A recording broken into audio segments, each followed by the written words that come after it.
Bonjour! Bonjour à tous ceux qui verront cette vidéo et à toutes celles qui verront ma vidéo. Voilà, je suis super contente de enfin refaire une vidéo parce que ça fait quand même quelques jours que je n'avais pas mis en ligne de vidéo. Puis la dernière que j'ai mise en ligne, bah, elle n'était pas, était pas terrible. J'ai fait ce que j'ai pu. Ça me tenait à cœur de vous montrer la façade arrière du château de Casseneuil dans la précédente vidéo, qui est la plus intéressante des deux côtés du château. Voilà, c'est le côté le plus intéressant du château, même si c'est pas un super joli château. Bref, là je suis en forêt, donc je suis toute seule, enfin en tout cas seule humaine. Il y a plein d'oiseaux, et puis entourée de magnifiques arbres, je suis super bien et je parle bien fort pour être bien entendue. Là je peux prendre mes aises, c'est chouette. Ah oui, et c'est un endroit très chouette, proche de Villeneuve sur Lot. Alors, je fais cette vidéo qui est pas du même genre que les autres pour vous partager avec vous ce qu'il ressort de mon expérience personnelle de la vie, au sujet de ce que j'ai eu à vivre quand j'avais 16 ans et dont je témoigne dans ma première vidéo de ma chaîne. C'est pour ça que j'ai créé ma chaîne YouTube, la première vidéo de ma chaîne, ça se dit ça? Oui, je dis ce que je veux, voilà, du moment que c'est gentil. Euh, et donc oui, c'est ma première vidéo, j'ai rajouté un hashtag MeToo avant le titre. Parce que je me suis dit, bah tiens, bah, ça va peut-être être mieux référencé, puis ça permettra à plus de gens de la trouver. Et bah, le titre, je me suis dit, il faut faire simple. J'avais mis témoignage d'un inceste, comme ça, oui, c'est simple et percutant. Je voyais pas comment appeler ça autrement. Et puis, bah, je témoigne, et bon, bah, c'est pas facile à entendre, mais je peux vous dire que ça n'a pas été facile à vivre. Non, ça a été hyper horrible. Et tout ce qui s'est passé après, tout ce qui s'en est suivi. Ça a été, ça a été le plus gros traumatisme de ma vie, mais je m'en suis sortie parce que oui, c'est possible. Et en fait, je voulais justement faire cette vidéo-là pour vous expliquer, moi, par où j'en suis passée, mais pas vous expliquer forcément par où j'en suis passée, mais parce que ça, je l'ai un peu expliqué. Enfin non, j'ai surtout expliqué là où j'en suis maintenant, et c'était surtout pour dire qu'on peut s'en sortir et qu'on peut pardonner à son ou ses bourreaux. J'aime pas dire ce mot-là, donc c'est pour ça que je mets vraiment des gros guillemets. Moi, je dis plutôt, enfin moi c'est mon terme personnel, c'est comme ça que j'appelle la personne qui m'a fait enfin dans les faits, qui m'avait fait du mal, l'auteur des faits. Ça fait plus terme juridique, on va dire, à ma façon. Et mais c'était mon père, c'est mon père qui a exercé cet inceste sur moi. Voilà, je choisis les mots que je veux, voilà, c'est mon expérience personnelle, c'est mon vécu, et je le nomme comme ça. Et donc, dans une autre vidéo, la deuxième, je crois, que j'ai intitulée Libération familiale, témoignage, libération familiale à visage découvert. Voilà, c'est ça exactement. Et je mets pas encore dans la description les choses parce que je sais pas faire. Peut-être que je pourrais trouver comment faire, mais je trouve pas le temps, surtout. Voilà. Donc je vous donne les titres et puis des vidéos, puis si vous voulez aller voir, bah, c'est dans mes autres vidéos.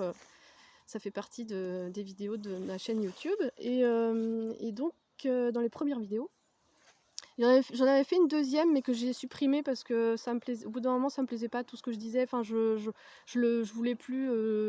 Je voulais pas que ça soit dit comme ça. C'était trop improvisé. Puis en plus, la miniature était noire. Enfin, de toute façon, c'était filmé dans le noir parce que je l'avais fait de nuit. Donc ça faisait bizarre. Et j'ai choisi de la supprimer. Parce que on fait ce qu'on veut sur sa propre chaîne YouTube. Voilà. Je vais pas m'étendre là-dessus. Parce que sinon, ça va être trop long.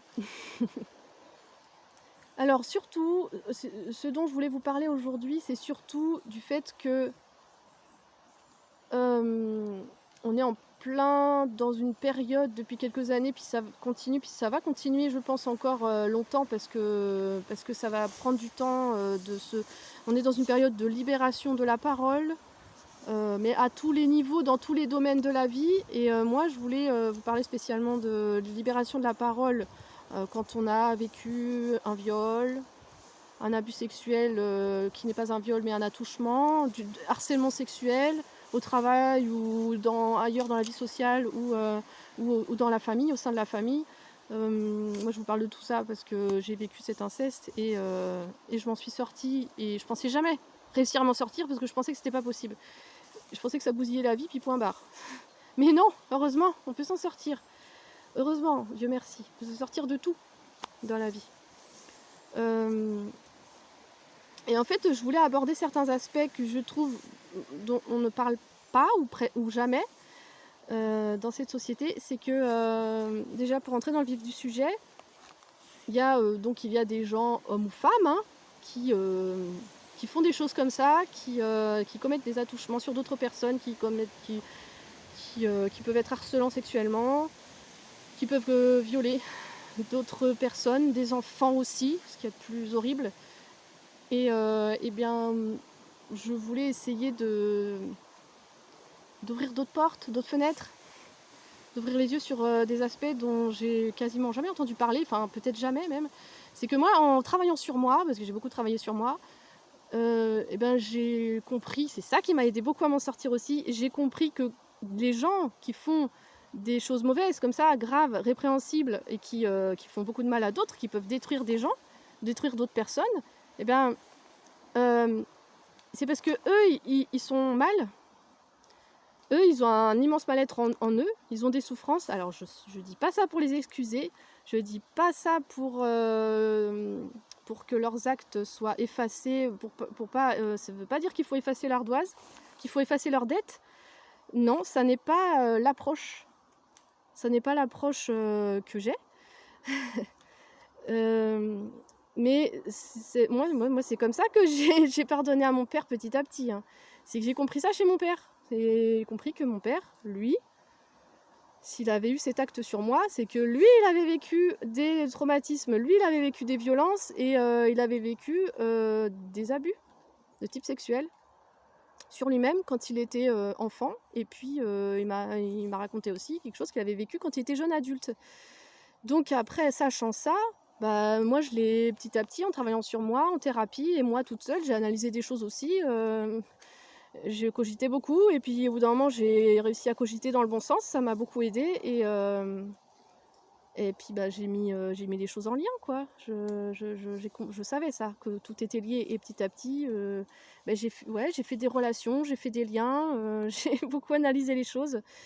J'ai réussi à le faire de plus en plus de manière un peu détachée, quoi, un peu. Et ça m'a permis c'est ça, de faire le lien entre le vécu de mon père, ses traumatismes à lui, les blessures que ça avait engendré chez lui. Et puis le fait que bah, quand moi il a commis ça sur moi, enfin il a eu cet acte sur moi quand j'avais 16 ans, bah, il a basculé, c'est comme s'il s'était déconnecté de sa propre conscience à lui en tant qu'homme, en tant que père, en tant qu'être humain. Et c'est comme s'il avait été un peu comme quelqu'un d'autre, quoi. Enfin, il avait été relié que peut-être à ses souffrances, à ses blessures à ce moment-là, et il avait basculé dans une sorte de folie, parce qu'on a tous une zone de folie. On a tous une zone de folie, chacune en nous. Peut-être ça fait partie de notre part d'ombre, parce qu'on a tous une part d'ombre et une part de lumière. Et bah lui, là, il a un peu tourné la carte, quoi, à ce moment-là.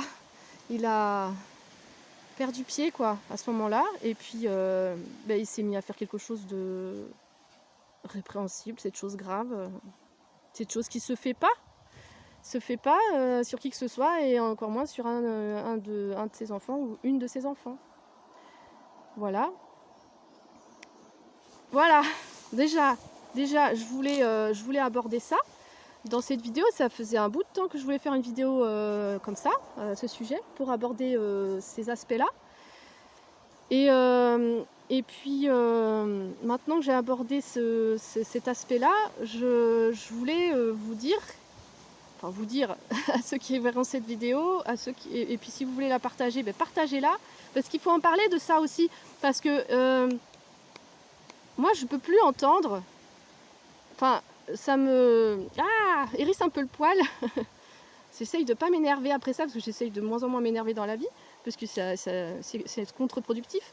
Mais quand je lis des commentaires dans mes vidéos, enfin surtout la vidéo de témoignage de l'inceste que j'ai vécu, et puis aussi la vidéo libération familiale, témoignage libération familiale à visage, témoignage à visage découvert, je vais y arriver. Il y a eu quelques commentaires de personnes qui disaient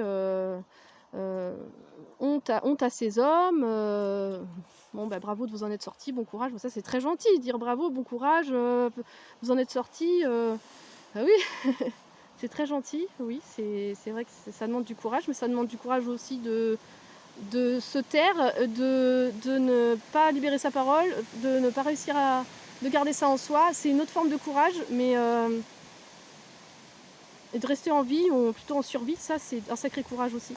Mais ouais, de toute façon, il faut sortir, faut sortir de la souffrance. Et pour sortir de la souffrance, il faut en parler, quoi. Il faut se libérer dans la famille. Même si c'est pas un inceste, il faut se libérer dans la famille. Il faut en parler à ses proches. Je dis il faut, mais oui, bah oui, ouais, c'est hyper dur. Mais c'est comme ça qu'on peut... Il n'y a pas que la parole, mais il y a d'abord la parole. Et c'est comme ça qu'on peut s'en sortir petit à petit, même si ça peut prendre des années. Et donc je disais qu'il y avait des commentaires comme ça qui pouvaient dire des choses comme ça C'est très bien les commentaires, merci, hein, ça m'encourage à continuer les vidéos et à partager plein de choses comme ça. Et puis mes vidéos de chant, par exemple aussi. Oui, des commentaires par exemple qui disaient honte à ces hommes, c'est terrible de faire ça sur un de ses enfants, c'est terrible de faire ça. Oui, oui. Et sauf que moi, ça me dérange, quoi, d'entendre ça, honte à ces hommes. Et j'ai même eu des réactions quand j'ai pu confier ça à des gens dans la vie que j'ai croisés, avec qui j'avais sympathisé, puis qui ont pu devenir des amis aussi par la suite, qui disaient « Ah, mais ces gens-là, il faudrait des trucs... » Mais au bout d'un moment, les gens, ils peuvent se mettre à dire des trucs enfin, ça devient insensé, quoi. Des trucs non avenus, des trucs... horrible, quoi. Il faudrait leur arracher les parties intimes et puis il faudrait non, mais on va se calmer déjà. Ces gens-là, comme mon père, ils souffrent, ils ont des blessures, ils ont des souffrances. Alors ça ne les excuse pas, mais ce n'est pas pour les excuser. Mais moi, c'est pour ça que j'ai répondu des choses comme ça. J'ai essayé de tourner ça du mieux possible. À certains commentaires, j'ai répondu, mais ces personnes qui font ça, c'est qu'elles souffrent, c'est parce qu'elles reproduisent des choses qu'elles ont eu à vivre, elles ont vécu des traumatismes, elles reproduisent ça. Ça peut être d'une autre manière, ça prend une autre forme. Généralement, oui, ça prend une autre forme. Mais quand on commet un abus sexuel sur quelqu'un d'autre, que ce soit viol ou attouchement, ou, voilà, des choses comme ça, quand on a un comportement complètement déplacé, quelque chose de grave, qu'on fait des choses graves et qu'il faut porter plainte, quoi, qu'il faut saisir la justice, et ben c'est que une grande chance ou malchance qu'on ait vécu ça soi-même. Et dans un commentaire, je réponds à quelqu'un, je conclus en disant « Les bourreaux d'aujourd'hui sont les victimes d'hier ». Et je me suis dit « Tiens, d'où je sors ça ?» De mon expérience, de mon esprit. J'ai vu ça écrit nulle part et je trouve que ça... Voilà, c'est percutant, quoi. Les bourreaux d'aujourd'hui sont les victimes d'hier. Moi, je trouve que c'est carrément ça, quoi. Des fois, il faut des phrases claques, courtes, claires, efficaces, nettes. Là, je suis contente d'avoir pu sortir cette phrase-là, parce que moi, je fais des longues phrases, je fais des longs discours. Mais là, paf, voilà, ça paraît clair, quoi. Et je comprends pas pourquoi ça, on n'en parle pas, ou beaucoup trop peu. Je pense que on en parle trop peu pour l'instant, mais il faut en parler parce que c'est en parlant de ça qu'on peut s'en sortir aussi. Ça peut aider les victimes à se libérer et libérer la société, l'humanité tout entière de toutes ces atrocités, de ce mal qui est fait entre humains, d'êtres humains qui font du mal à d'autres êtres humains. Il n'y a pas de hasard, hein. Il y a toujours une explication ou plusieurs explications, il y a toujours une cause ou plusieurs causes à quelque chose, à un mal qui est perpétré. Il y a qu'à voir quand il y a des jugements, il y en a beaucoup trop peu, mais quand il y a, quand, des personnes sont jugées par des tribunaux, des personnes qui par exemple ont violé, et ben on regarde dans leur dossier, on regarde l'enfance. Moi je l'ai su ça. On regarde, l'enfance, qu'elles ont eue, on voit ça parfois dans certains films. On regarde, si elles ont toujours leurs 2 parents, s'il y en a un des 2 qui est mort, si elles ont eu une enfance, paisible ou au contraire, comment ça s'est passé dans leur enfance, on regarde leur parcours scolaire, et puis après, parcours jusqu'à l'âge où elles sont arrivées, ces personnes-là. Mais c'est pour ça que moi, en voyant ces éléments-là, je me suis dit, au bout d'un moment, je me suis dit, ben oui, mais en fait, c'est logique, quoi. On regarde ce que la personne elle a vécu, donc ben, il faut en tirer pas des conclusions, mais faut que ça serve, quoi. Que ça serve. Ça, c'est déjà la justice, elle s'en sert. Donc la justice, elle fait quand même des choses, je sais pas si on peut dire bien, mais oui, il y a quand même il y a quand même des bonnes choses, il y a des choses qui sont faites dans le bon sens. Et, et oui, parce qu'on va pas aller même égorger son voisin de but en blanc alors qu'on va bien. Non, je crois pas. Je pense pas.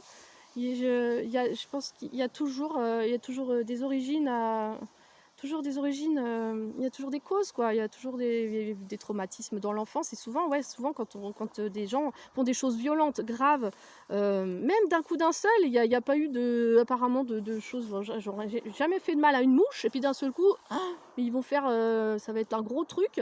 Eh ben oui, mais peut-être ils ont eu des trucs terribles à vivre dans leur enfance, et personne n'est au courant, quasiment personne. C'est pour ça que il n'y a pas de hasard.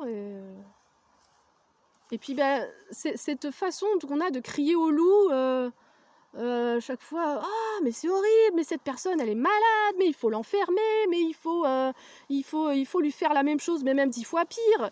Mais c'est la loi du talion, ça relève de la loi du talion, c'est œil pour œil, dent pour dent.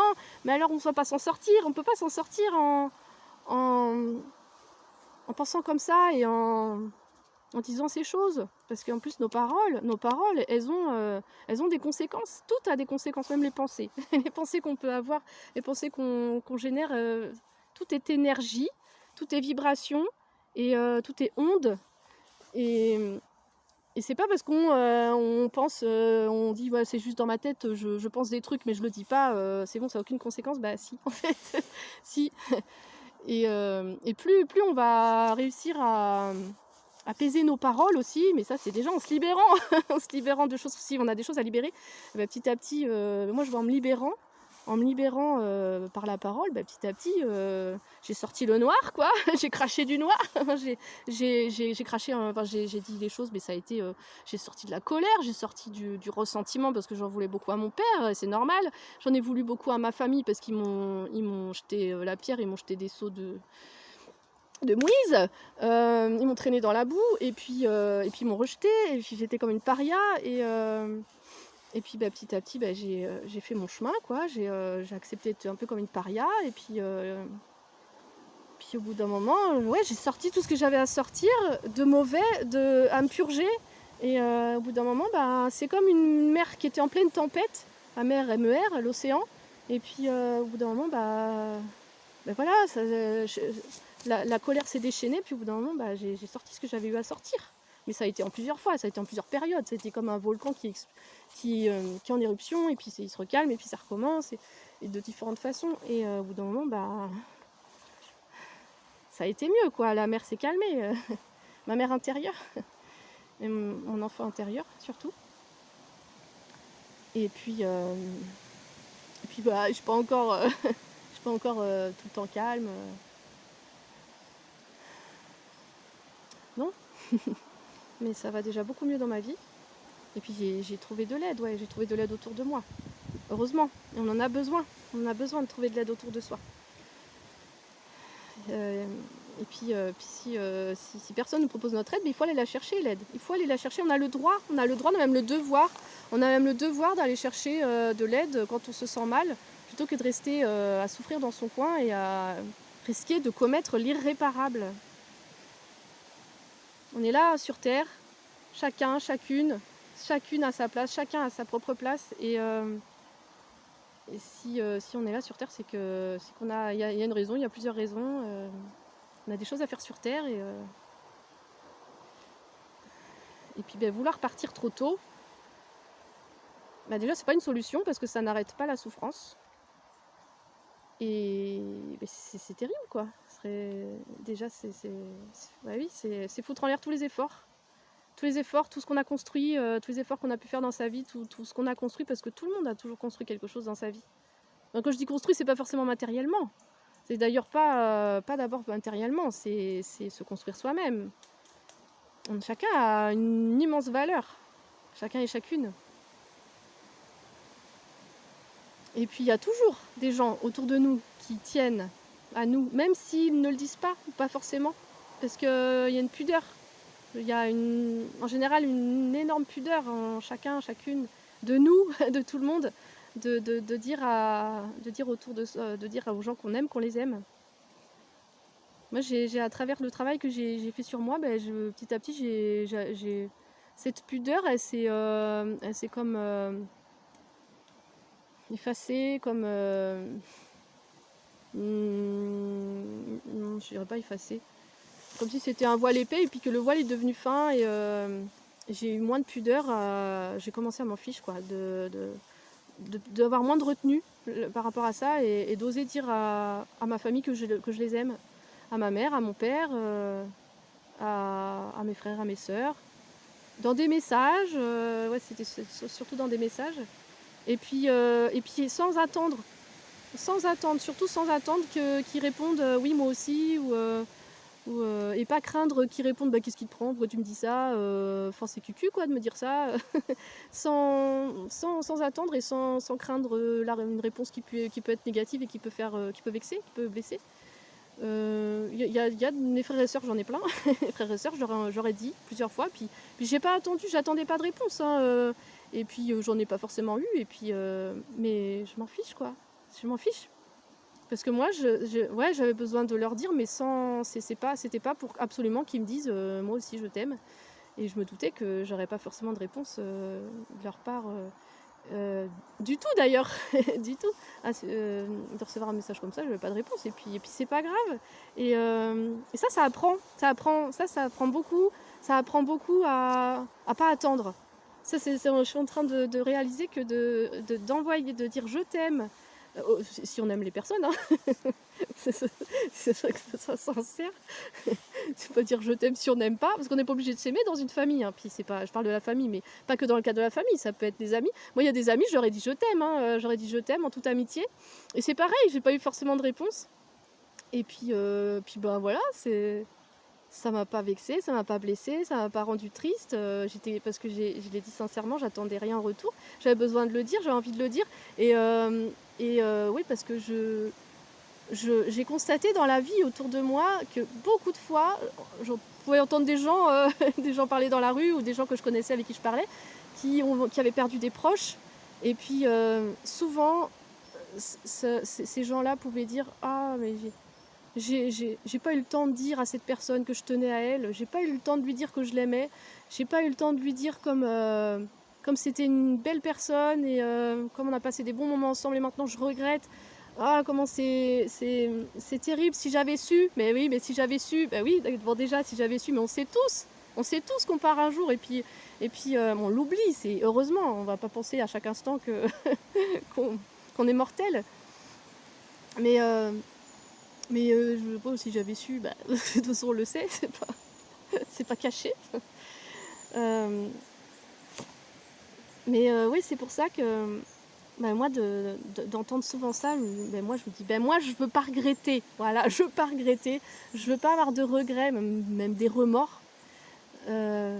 S'il y a des personnes plus précieuses que d'autres pour moi, j'aime tout le monde, pas tout le temps, mais il y a des moments oui, j'aime le monde entier, j'ai envie de l'embrasser. Des moments comme maintenant. Et je voudrais que ça dure toujours. Mais oui, les membres de ma famille, les amis très chers, mon grand amour, mon grand amoureux, mon conjoint, notre fille chérie évidemment, je ne veux pas laisser passer la chance, l'occasion. Je veux pas que si un jour ils disparaissent, que j'ai eu trop de pudeur, trop de retenue ou avoir eu l'air ridicule ou je sais pas, me sentir moins fière. Je sais pas, c'est une histoire d'ego, ça aussi peut-être, de de pas oser dire je t'aime, et puis peut-être parce qu'on a peur, ouais, de la réaction de l'autre. Et ben donc je le dis quoi. Enfin, je le dis pas tous les jours, mais ma fille, si, pratiquement. Je lui dis très souvent, je lui dis très souvent. Et peut-être parce qu'elle est encore petite. Peut-être qu'au bout d'un moment, elle m'enverra bouler, ça sera normal. Je me calmerai là-dessus. Et ouais. Et puis bah, mon chéri, je lui dis beaucoup aussi. Je lui dis beaucoup. Alors j'essaye de là ces derniers temps de moins lui dire parce que au bout d'un moment c'est même relou quoi. Relou de lui dire tous les jours. Et ouais, souvent quand je vais quelque part. Quand je vais quelque part, je sais pas, je vais prendre la voiture, je lui dis parce que je suis pas à avoir peur de mourir à chaque instant, pas du tout. Mais je pense à ça quoi. J'ai ça quelque part à l'esprit, dans mon cœur. Je sais très bien que il peut se passer n'importe quoi. Et puis ça peut être la dernière fois qu'on se voit. Alors c'est terrible de se dire ça, mais en même temps c'est oui et non quoi. Je le vois pas forcément comme quelque chose de terrible. Pas forcément, pas tout le temps quoi. Justement, voilà. J'ai besoin de lui dire je t'aime pour ouais voilà, si un jour je rentre pas, les derniers mots que je lui ai dit, ça sera ça quoi. Oh là là, qu'est-ce que c'est je vais vous faire pleurer. Non, j'espère que non. Bon, ouais, alors j'ai vachement digressé. J'ai dit plusieurs choses. Je suis partie un peu dans plusieurs directions. C'est une soupe. Je vous fais un peu une soupe de partage de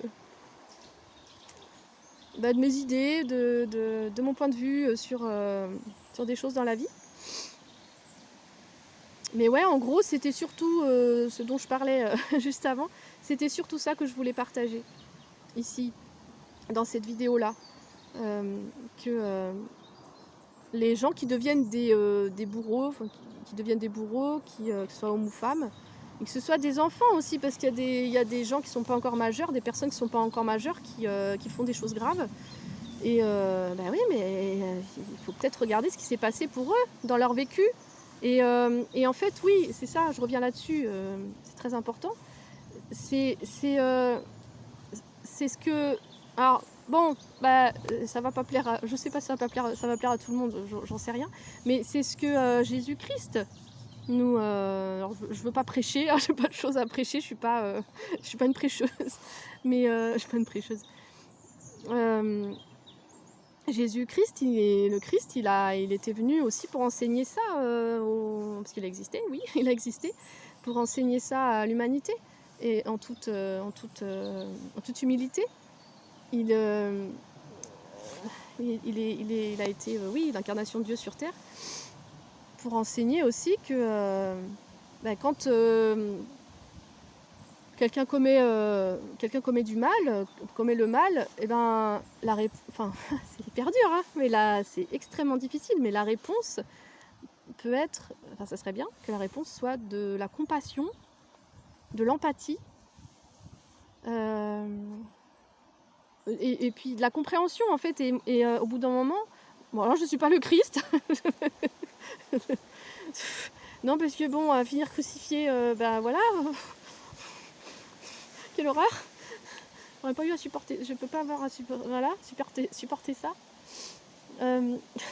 Mais envers mon père, au bout de plusieurs années de travail sur moi, j'ai réussi à éprouver ça, à entrer en compréhension envers lui.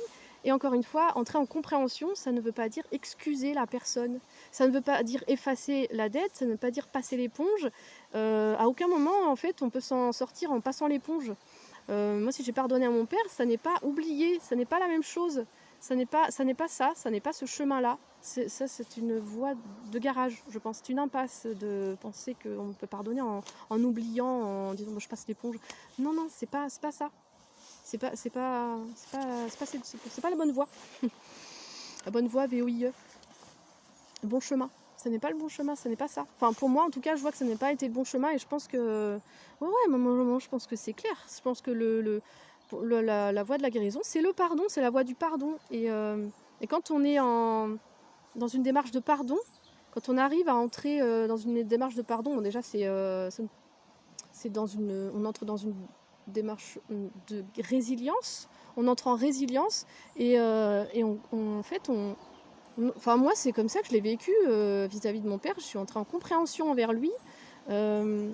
Grâce à, comme je vous ai dit, le vécu dont j'avais connaissance, heureusement. C'était une chance aussi d'avoir connaissance du vécu de mon père. Enfin, en tout cas, les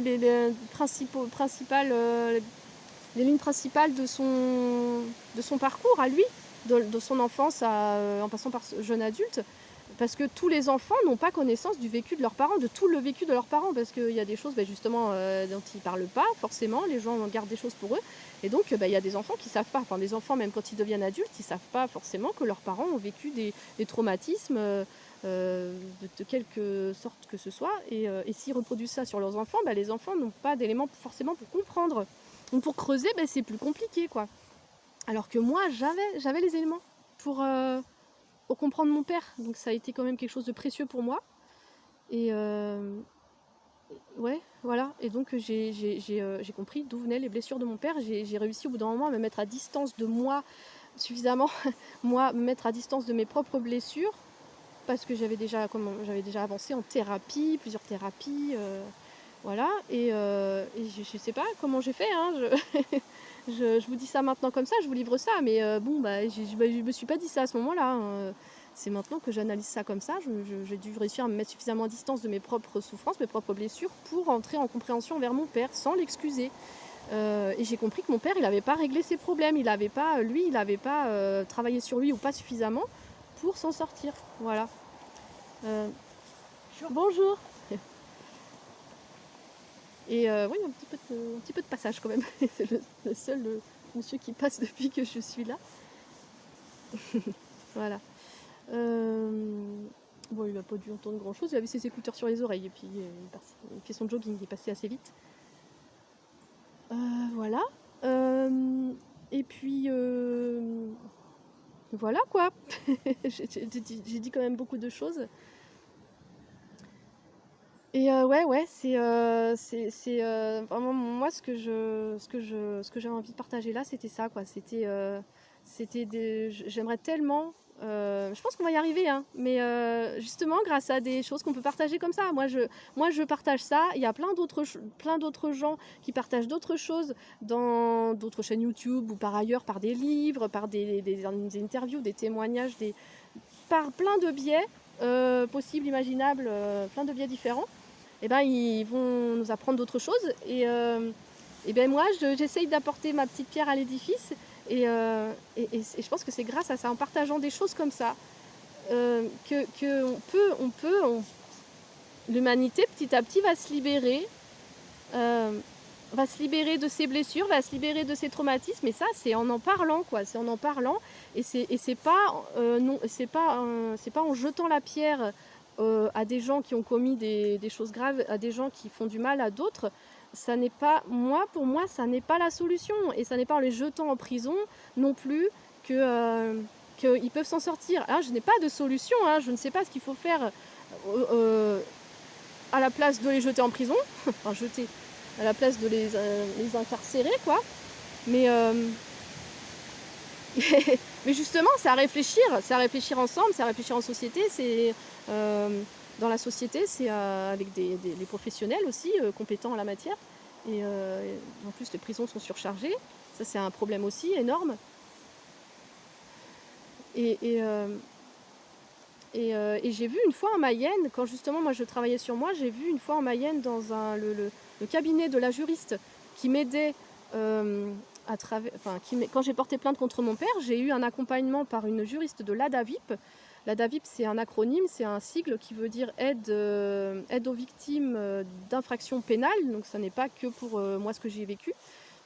D'infractions pénales autres, des gens victimes de vol, de cambriolage, je pense, hein, des choses comme ça. Donc elle m'a accompagnée dans mes démarches et ça a été très précieux. Elle a été d'une grande aide. Et dans son bureau, parce que j'ai été reçue plusieurs fois dans son bureau, le bureau de l'ADAVIP où elle exerçait avec d'autres professionnels. J'ai vu une affiche une fois, enfin plusieurs fois, je suis allée plusieurs fois, une affiche qui informait d'un groupe de parole. Donc ça devait être à Laval parce que c'était en Mayenne et ça se trouvait à Laval. Donc je crois que le groupe de parole était à Laval aussi, peut-être à Mayenne aussi, dans la ville de Mayenne. Et c'était un groupe de parole qui accueillait alors c'était que des hommes. C'était que des hommes qui étaient accueillis, des hommes qui avaient commis des choses répréhensibles, des actes mauvais, qui avaient fait du mal aux autres en fait, qui avaient fait du mal à des gens et des bourreaux.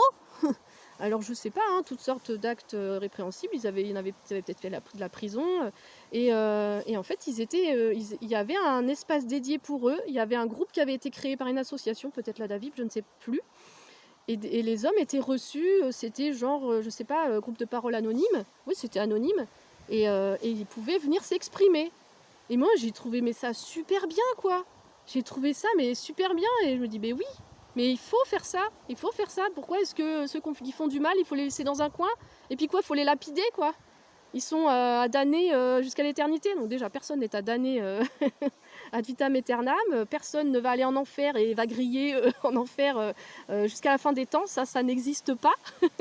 Ça n'existe pas. L'enfer, c'est l'enfer. L'enfer, on se le crée soi-même déjà. Donc oui, ça existe. Mais le purgatoire et le paradis, oui, ce sont des choses qui existent d'une certaine façon. Mais personne n'est damné pour l'éternité. Personne, ça n'existe pas. Ça n'existe pas. C'est une conception créée par des dogmes pour nous faire peur et pour nous manipuler et pour se servir de nous et pour nous asservir, pour qu'on obéisse, pour qu'on fasse ce que les hiérarchies supérieures veulent qu'on fasse. Voilà, on obéisse comme des gentils gens, des gens bons. Mais non, il n'y a pas d'enfer. Bon, voilà. Donc personne ne va les griller en enfer jusqu'à la fin des temps. Jamais, ça n'existe pas. Tout le monde a le droit, tout le monde a le droit tout le monde a le droit d'aller bien. Tout le monde a le droit de sortir de ses souffrances et heureusement, de gagner la lumière, l'amour, le paradis quand on quitte cette terre. Voilà, bon, c'était une aparté, on va dire. Et en fait, ouais, ce groupe de parole là, mais j'ai trouvé ça super bien. Waouh, ça m'a marqué déjà. Et donc je suis super contente d'en parler là. Parce qu'en fait j'en ai jamais parlé. Si j'en avais parlé à mon chéri, mais je veux dire, voilà, c'est bien de le partager pour le plus grand nombre. Et ouais, un groupe de parole pour des hommes qui ont fait du mal à d'autres, ou si on fait du mal, c'est qu'on est en souffrance, quoi. Si on fait du mal, c'est qu'on va mal. Quelqu'un qui va bien, mais il va pas aller faire du mal aux autres. Déjà, ceux qui font du mal, souvent ils se font du mal à eux-mêmes. Hein, vous avez remarqué ça? C'est des choses, voilà, ça se voit. Enfin, il y a plein de films qui, à travers des histoires, relatent des choses comme ça. Déjà, des gens qui vont mal, qui ont subi des choses violentes, hyper dures, ils peuvent se mettre à boire, à être alcooliques, à se droguer, fumer des pétards. Bon, ça, on peut fumer un petit peu parce que c'est sympa, c'est pas forcément pour se détruire. Mais on peut devenir alcoolique, ça c'est une façon de se détruire, c'est une façon d'essayer d'endormir la souffrance. Le problème, c'est pas l'alcoolisme, le problème c'est la cause, c'est qu'est-ce qu'il y a à l'origine qui a poussé la personne à se mettre à boire à outrance, à devenir alcoolique. C'est ça en fait la maladie, c'est pas l'alcoolisme, la maladie c'est d'en venir à... Enfin, l'alcoolisme est un révélateur, l'alcoolisme est un... Ouais, c'est une addiction, mais qui reflète un grand mal-être, enfin, qui traduit un grand mal-être, ou des grands mal-être, des grands maux-être. Et il y a l'alcoolisme, il y a la drogue, il y a toutes sortes de drogues. Et ça peut être aussi aller dans l'excès sexuellement, être addict au sexe, être addict aux jeux vidéo. Enfin bon, il y a toutes sortes d'excès, quoi, qui peuvent devenir des addictions. Ça reflète c'est le reflet de maux-être ou de mal-être intérieur. Voilà. Et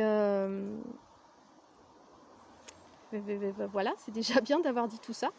Et donc, ouais, c'est ça, le groupe de parole d'hommes, là, je reviens à ça, dont j'avais vu l'information, là, à travers cette affichette, dans le bureau de cette juriste qui m'avait aidée quand j'avais porté plainte contre mon père. Eh bien, j'ai trouvé que c'était une super démarche, quoi. C'était une super démarche. Et il y a même, ça allait plus loin que ça. Je crois que c'était, oui, c'était dans le cadre de ce groupe de parole, en vous en parlant, il y a plus d'éléments qui me reviennent, c'est que ça allait plus loin que ça, c'est que dans le cadre de ce groupe de parole ouvert aux hommes, à des hommes, oui, voilà, qui avaient fait des choses mal, qui avaient été sûrement saisis par, comment on dit, peut-être jugés dans des tribunaux, eh bien, il y avait des victimes. Donc, par exemple, moi, j'aurais pu le faire, j'ai pensé le faire, puis finalement, ça s'est pas fait.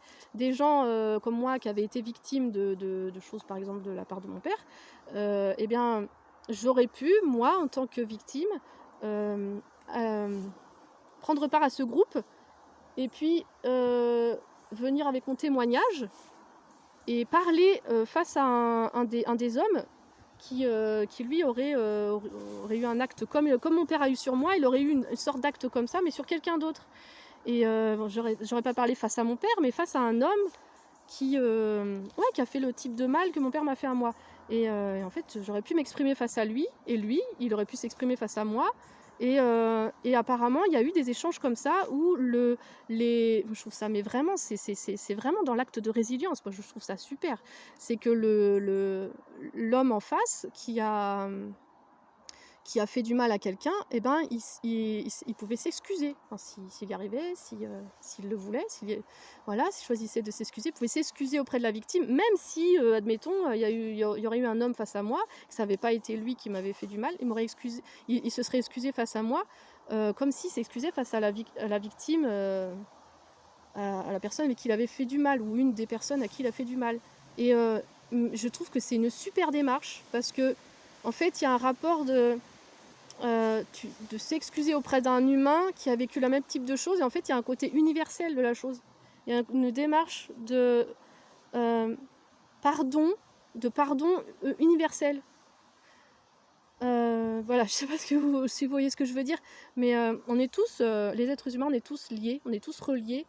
Donc en fait, on est comme un immense grand être qui formons, enfin on vient tous du grand tout, de la source, de l'amour, on peut l'appeler comme on veut, de Dieu qui vit sa propre expérience de lui-même, et divisé en plein d'êtres humains et en plein d'autres êtres vivants dans notre monde à nous, mais dans d'autres mondes aussi, ailleurs.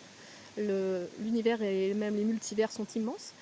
Et, et, et en fait, il y a vraiment une vision à travers ça, une vision d'universalité à travers cette démarche où un être humain qui a fait ce type de mal à quelqu'un va s'excuser auprès d'un autre être humain qui a vécu ce genre de traumatisme, mais de la part d'une autre personne.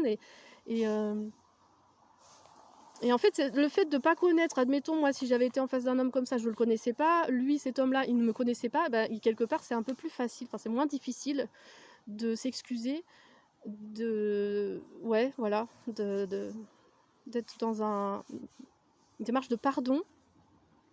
C'est plus facile que d'être face vraiment à sa propre victime. Pour l'homme, je veux dire, être face à sa victime. Pour moi-même, si j'avais été face à mon propre père, enfin voilà, ça aurait été beaucoup plus compliqué. D'ailleurs, on l'avait essayé avec mon père et c'était, je rigole, mais je rigolais pas à ce moment-là.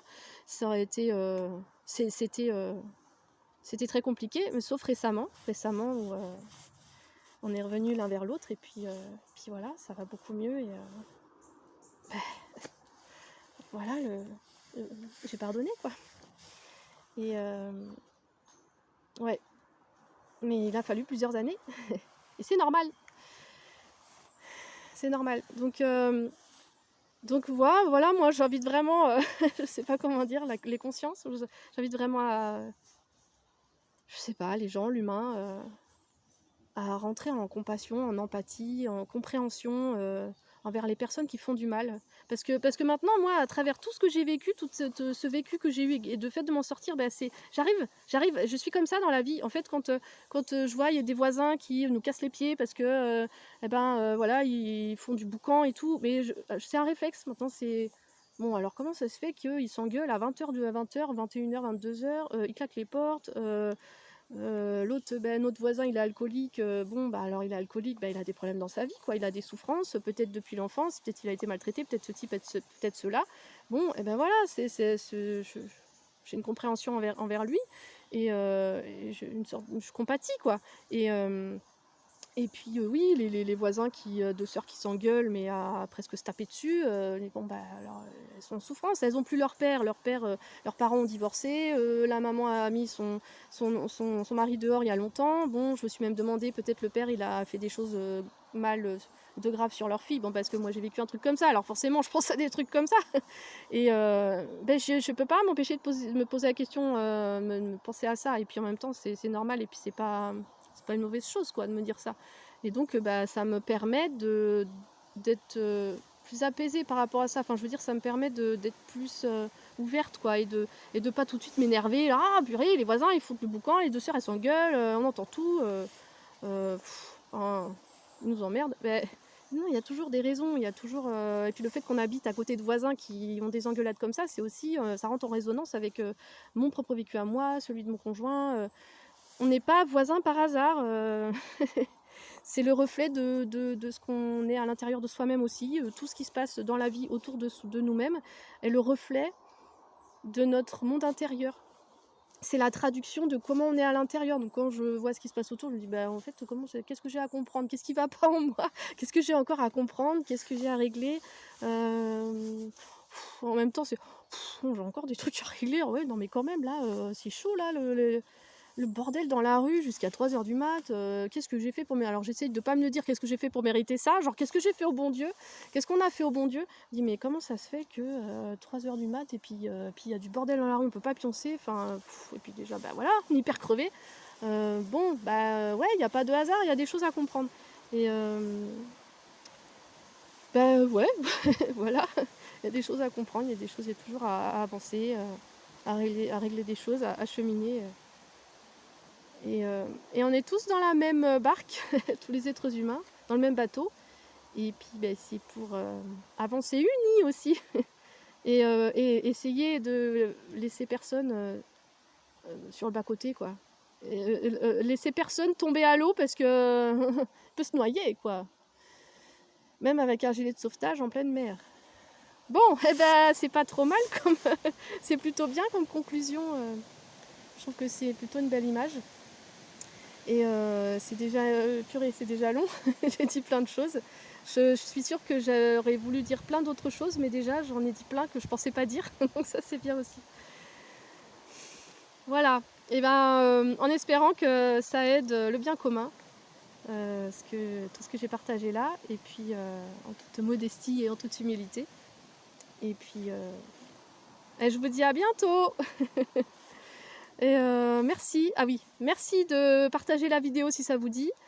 Aux personnes que vous pensez que ça intéressera. Et puis merci de vos pouces en l'air, c'est génial. Et puis merci de vos abonnements, c'est génial aussi. Merci. Et puis qu'est-ce que j'ai oublié? Oui, bah la cloche, ça, vous faites comme vous voulez, hein. Ça, la cloche, moi je vais pas vous dire je vais pas vous demander d'actionner la cloche parce que moi je le fais pas parce que j'ai pas envie que mon téléphone, chting, chting, chting, ting, ting, ting. Ah, une nouvelle vidéo de ci, une nouvelle vidéo de cette chaîne-là, oui, non mais c'est bon. On regarde ce qu'on veut, quand on a envie, si on a envie de regarder quelque chose déjà et puis, bah, moi j'ai pas envie qu'on me sonne la cloche toutes les 2 minutes. Alors, c'est pour ça que j'en parle pas de ça, j'en parlais pas, de cliquer sur la cloche. Bah, non, enfin, si vous voulez, mais voilà. Puis je vais pas vous dire: «Abonnez-vous! Mettez des pouces en l'air, les likes, mettez faites ci, faites ça» et puis sans dire merci. Ça, moi, je comprends pas parce qu'il y en a plein qui disent: «Abonnez-vous, partagez, likez», puis à aucun moment c'est «s'il vous plaît, merci». Je comprends pas comment ça se fait. Qui disent même pas, «S'il vous plaît, merci». C'est pas très poli, hein. On m'a appris à dire: «S'il te plaît, merci», «S'il vous plaît, merci». «Bonjour, au revoir, comment ça va? Comment vas-tu aujourd'hui?» La base, quoi. Alors, merci, merci beaucoup et puis j'espère que vous allez bien et puis, bah, si ça va pas trop bien, bah, j'espère que ça va aller mieux et puis, bah, j'espère que cette vidéo vous a aidé à aller mieux. Oui, de tout cœur. Et à bientôt! Ciao! Merci d'avoir regardé jusqu'au bout. À bientôt!